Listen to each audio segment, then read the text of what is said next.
వ్యాసభగవానుడు 300 మంది శిష్యులతో కలిసి దక్షారామ క్షేత్రానికి బయలుదేరుస్తున్నాడు. మధ్యలో అగస్త్య మహర్షి కనబడ్డాడు. అగస్త్య మహర్షితో మాట్లాడుతూ దక్షారామ క్షేత్రం గురించి పార్వతీదేవి ఏమని చెప్పిందో చెప్పాడు. చెప్తూ ఒక మాట అన్నాడు.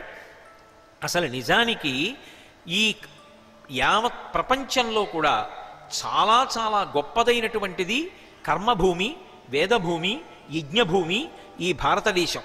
మళ్ళీ ఈ భారతదేశం అంతటిలోనూ కూడా చాలా గొప్పదైనటువంటి క్షేత్రం ఏది అంటే కాశీ క్షేత్రం. అన్ని క్షేత్రముల కన్నా కూడా చాలా గొప్ప క్షేత్రం. అంబ పార్వతి నాతోడ అనతిచ్చే కాశీ ఎక్కుడు క్షేత్ర సంఘములలోన కాశికన్నను ఎక్కుడు గౌరవమున భోగమోక్ష నివాసంబు దక్షవాటి.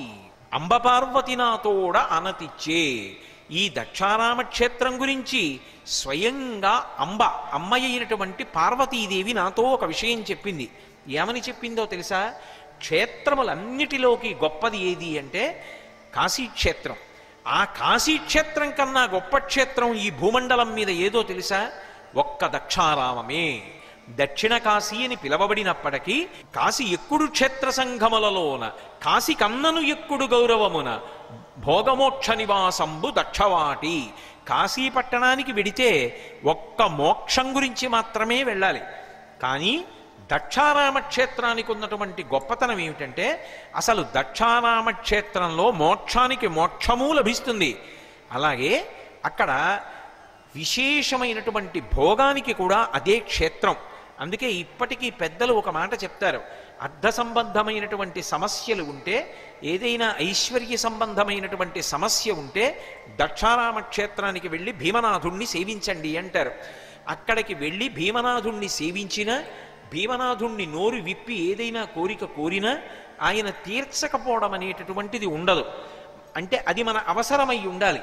ఏ అవసరం లేక మనం బాధపడుతున్నామో, ఏ ఇబ్బంది కలిగి మనం బాధపడుతున్నామో ఆ ఇబ్బందిని తొలగించి మనని కాపాడగలిగినటువంటి జగద్రక్షకుడైనటువంటి పరమశివుడు భీమనాథుడన్న పేరుతో దక్షారామ క్షేత్రంలో వెలిచి ఉన్నాడు.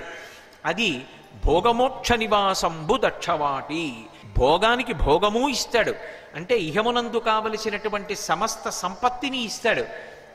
మోక్షానికి మోక్షము ఇస్తాడు. అందుకే కాశీపట్టణం అయితే కేవలం మోక్షమునకే ప్రఖ్యాతి. దక్షారామ క్షేత్రం అయితే ఏదో మోక్షం ఒక్కటి ఇవ్వడం కాదు, మోక్షమునకు భోగమునకు కూడా అలవాలమైనటువంటి క్షేత్రము దక్షారామ క్షేత్రం ఒక్కటే. అందుకే కాశీ ఎక్కుడు క్షేత్ర సంఘములలోన కాశీ కన్నను ఎక్కుడు గౌరవమున. నిజానికి గౌరవానికి కాశీ కన్నా ఎక్కువ వైభవం కలిగినటువంటి క్షేత్రం ఈ భూమి మీద ఏది అంటే దక్షారామం ఒక్కటే. దక్షారామం లాంటి క్షేత్రం లేదయా. కాబట్టి భీమనాయకుండర కొరలేని వేల్పు సకలాభ్యుదయంబులు నీకు అయ్యడున్. ఇక్కడ ఉన్నటువంటి విశ్వనాథుడే అక్కడ భీమనాథుడిగా ఉన్నాడు. ఆ భీమనాథుణ్ణి సేవించు. ఆయన నీకు తీర్చలేనటువంటి కోరిక అన్నది లోకంలో లేదు. ఎందుచేతనో తెలుసా? స్వయంగా పార్వతీదేవి చెప్పినటువంటి మాట, భీమనాథుని కన్నను గొప్ప వేల్పు దక్షవాటంబు కంటే నున్నత పదంబు సప్త గోదావరము కంటే అఖిల తీర్థసారమైన తీర్థసారంబు జగతి లేదు. దక్షారామ క్షేత్రంలో 3 విశేషములు ఉన్నాయని చెప్పింది అమ్మవారు. ఏమిటా విశేషాలు అంటే, మొట్టమొదటిదేది అంటే అసలు భీమనాథుని కన్నను పెద్ద వేల్పు.